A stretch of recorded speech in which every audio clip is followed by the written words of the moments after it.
Good morning, all of you. I am Sapna Blara. Today we will do the chapter A Question of Trust, written by Victor Koenig. First of all, the theme of the chapter. As you know, the theme, message, title are very important for each chapter. So, first thing that we will discuss is theme. Crime never pays. Instead, we have to pay for a crime. Emotionally, because nobody like any criminal, our relatives also, our friends, our family members, nobody like criminals. So emotionally we become very weak, we will be alone whenever we will do any crime. Financially also we become weak, also we have to pay for the crime, we have to deposit fine for a crime somehow, and we have to suffer mentally also for a crime. Maybe we may be imprisoned in jail also for that crime. So for crime never pays anything, but we have to pay for a crime. So we must not do any small or big type, any type of crime. Circumstances may rescue a criminal for some time, but it does not guarantee his innocence forever. For some time may be rescued from the offense of a crime, but not for long time. We can't think that we are honest, that's why nobody identified us. No. Sooner or later, we definitely exposed by someone if we have done something wrong. We are not identified now, it doesn't mean that we are honest, that's why we are not identified. We can be exposed later on also. So we have to be prepared for that also. No crime is justified. No, we can't give any type of reason for a crime. Because in law, law can't hear or see the reason behind for a crime. So no reason for a crime. We have to suffer for a crime. Horace started to think he was not a criminal because he used to steal only once a year and was not a threat to society. He believed that he stole the money from the safe once a year. That doesn't mean that he was not doing any type of crime. When he robbed somebody, that is also a crime. He did not think about that person whom he robbed. How he felt after robbery, he never thought. Okay, theme is continuing again.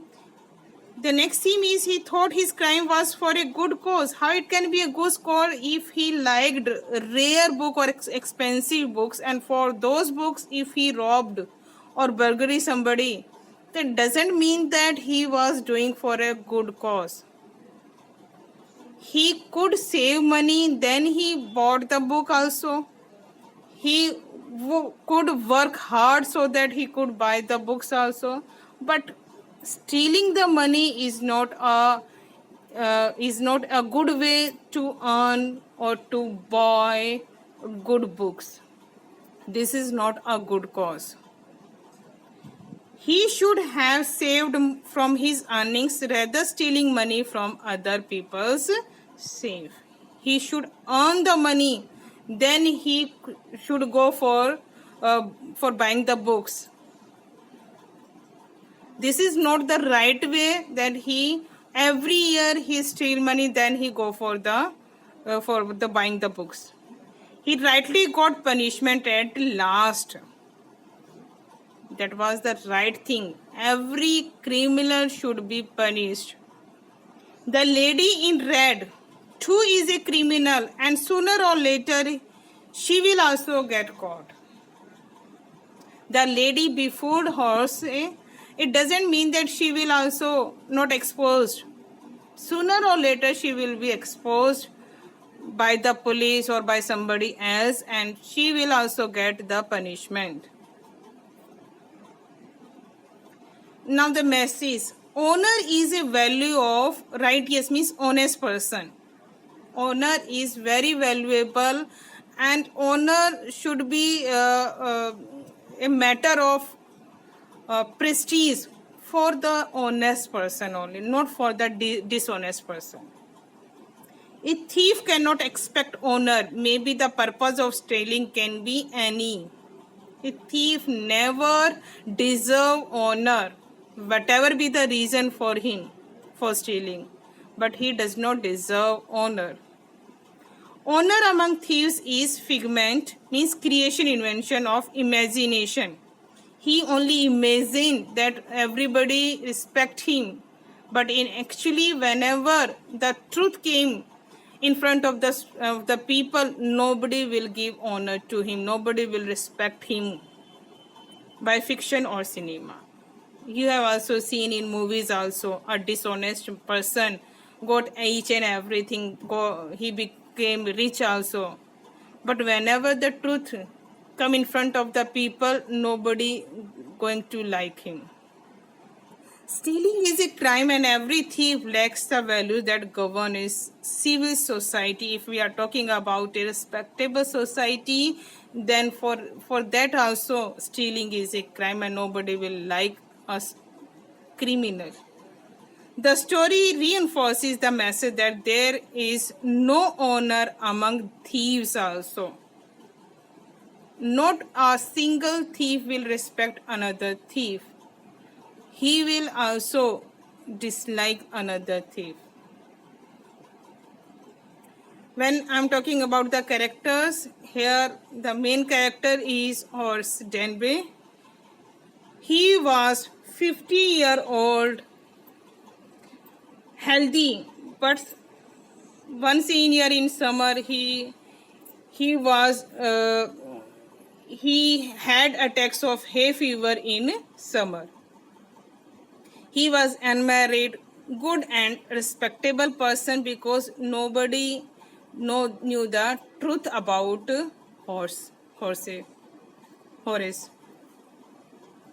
He used to make locks and was doing well, as he employed 2 helpers also. And nobody knew the truth that he was a thief. Nobody knew.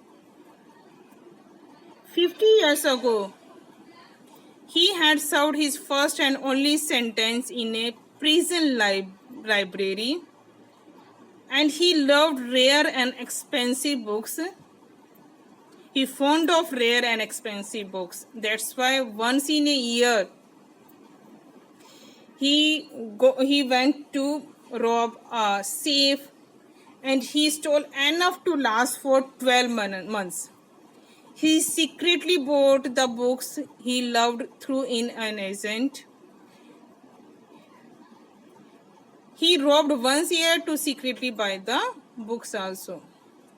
He used to plan accurately before attempting any burglary. During his burglary attempt, a big house, he studied well before entering the house for stealing the safe. Shotover Grange.